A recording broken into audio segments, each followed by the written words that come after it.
la rentrée est arrivée. Qui dit rentrée dit nouveauté.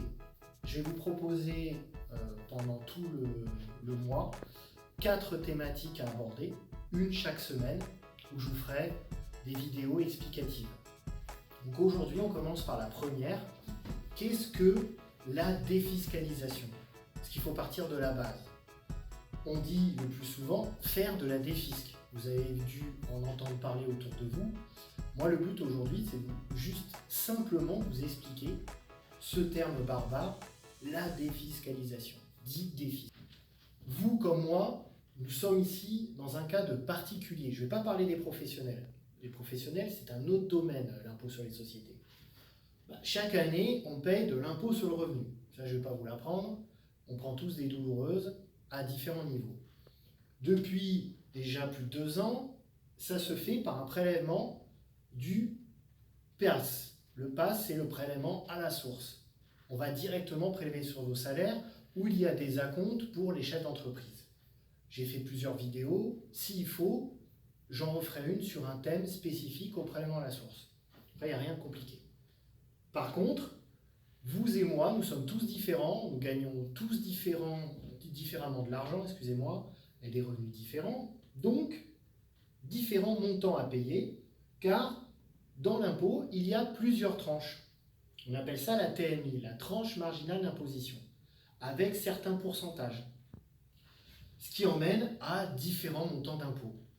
Maintenant, il y a, pour éliminer l'impôt que vous payez chaque année, plusieurs...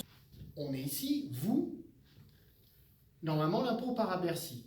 Le but de la défiscalisation, de faire une défisc, c'est de prendre l'impôt et de l'utiliser d'une autre manière. Et cette autre manière, c'est un investissement, quel qu'il soit. C'est pour ça que j'indique qu'il faut investir, donc cela a un coût, à tous les niveaux.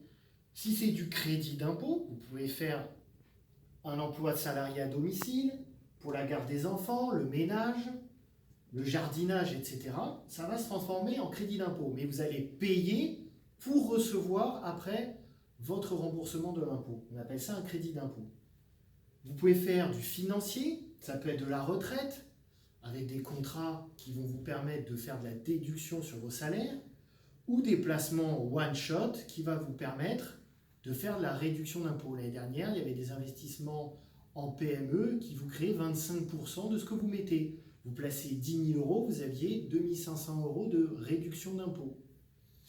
Et après, le coach de l'impôt est dans ce domaine, l'immobilier. Et je vais pas vous rappeler qu'il y a plusieurs lois fiscales pour pouvoir défiscaliser.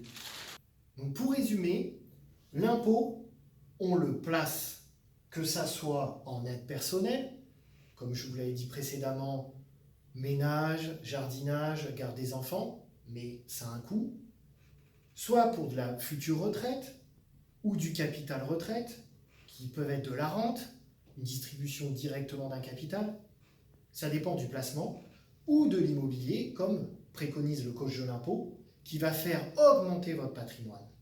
Mais ce qu'il faut retenir, c'est qu'il y aura toujours un coût financier. Le zéro n'existe pas. Je n'ai pas une baguette magique pour effacer l'impôt comme ça. Donc c'est pour ça que je voulais faire un petit rappel sur le sujet défiscalisation.